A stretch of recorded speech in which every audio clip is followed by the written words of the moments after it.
ایک قدر مشترک ہے، بجھ بھی جائیں تو دیر تلک دھواں دیتے ہیں۔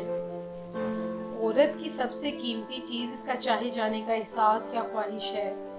وہ سب کچھ سہ لینے کا جگر رکھتی ہے، مگر کوئی اس کی محبت یا وفا کو نظر انداز کر دے، یہ اس کی برداشت سے باہر ہو جاتا ہے۔ درد دل کا ہو، دماغ کا یا گھر کا، ہلکا سا بھی کھل جائے تو دوسری جانب سے کچھ نہ کچھ ضرور دکھائی دیتا ہے۔ سمندر سب کے لیے ایک جیسا ہی ہوتا ہے، لیکن کچھ لوگ اس میں سے موتی تلاش کر لیتے ہیں، کچھ مچھلیاں پکڑ لیتے ہیں اور کچھ کو سمندر سے کھارے پانی کے سوا کچھ بھی نہیں ملتا۔ ہر انسان میں کوئی نہ کوئی ایسی خیر و خوبی موجود ہوتی ہے جو چند ایک یا بہت سی خرابیوں، کمزوریوں کے باوجود اس کی پہچان بن جاتی ہے۔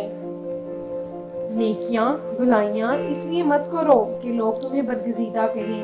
تسبیح، داڑھیاں، ماتھے کے نشان مت اچھالو، یہ سب چھپانے کی چیزیں ہیں۔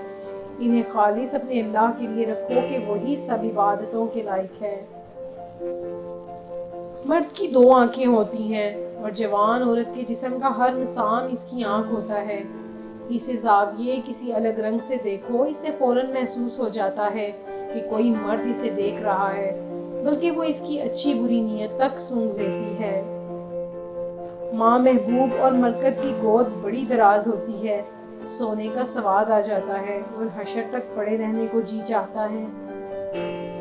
عورت یا مرد ہی بانجھ نہیں ہوتے، اکثر تعلقات، رشتے، دوستیاں، جذبے، معاملے بھی بانجھ ہوتے ہیں کہ آپ انہیں برسوں سینچے سنبھالتے رہو، کچھ حاصل نہیں ہوتا۔